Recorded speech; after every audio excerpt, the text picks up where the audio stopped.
നിലമ്പൂരിൽ സ്ഥാനാർത്ഥി പ്രഖ്യാപനം ഉടനുണ്ടാകുമെന്ന് കോൺഗ്രസ് നേതാവ് രമേശ് ചെന്നിത്തല. സ്ഥാനാർത്ഥി നിർണയത്തിൽ UDF ഒറ്റക്കെട്ടാണെന്നും തെരഞ്ഞെടുപ്പ് പ്രഖ്യാപിച്ചാൽ ഉടൻ സ്ഥാനാർത്ഥിയെ പ്രഖ്യാപിക്കുമെന്നും അദ്ദേഹം പറഞ്ഞു. PV അൻവറുമായി കൂടിക്കാഴ്ച നടത്തിയെന്നും അൻവറിനെ മുന്നണിയിലെടുക്കുന്ന കാര്യം ഘടകകക്ഷികളുമായി ചർച്ച ചെയ്ത് തീരുമാനിക്കുമെന്നും രമേശ് ചെന്നിത്തല വ്യക്തമാക്കി. ഞങ്ങൾ പൂർണ്ണമായും നിലമ്പൂർ ഉപതെരഞ്ഞെടുപ്പിന് സജ്ജമാണ്. ഏത് സമയത്ത് തെരഞ്ഞെടുപ്പ് പ്രഖ്യാപിച്ചാലും അന്ന് തന്നെ സ്ഥാനാർത്ഥി നിർണയം ഉണ്ടാകും. സ്ഥാനാർത്ഥിയെ പ്രഖ്യാപിക്കും. ഞങ്ങൾക്ക് തികഞ്ഞ ശുഭാപ്തി വിശ്വാസമാണുള്ളത്. ഈ ഗവൺമെന്റിനെതിരെ വോട്ട് ചെയ്യാൻ ജനങ്ങൾ കാത്തിരിക്കുകയാണ്.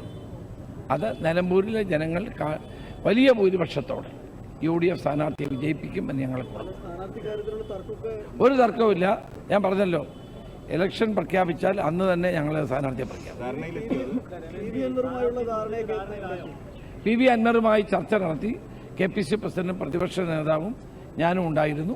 ചർച്ച വളരെ ഫലപ്രദമായിരുന്നു. അദ്ദേഹത്തെ എൻ്റെ പൂർണ്ണ പിന്തുണ തെരഞ്ഞെടുപ്പിലുണ്ടാകും. അദ്ദേഹത്തെ UDFുമായി സഹകരിപ്പിക്കുന്നതിനെ സംബന്ധിച്ച് മറ്റ് ഘടകകക്ഷികളുമായും പാർട്ടിയിലെ ഉന്നത നേതാക്കളുമായി സംസാരിച്ച് ഒരു തീരുമാനം എടുക്കുമെന്ന് പ്രതിപക്ഷ നേതാവും KPC പ്രസിഡന്റും അന്ന് തന്നെ പറഞ്ഞിട്ടുള്ള കാര്യമാണ്. അതാണ് ഞങ്ങളുടെ ലൈൻ. ആ ലൈൻ അനുസരിച്ച് മുന്നോട്ട്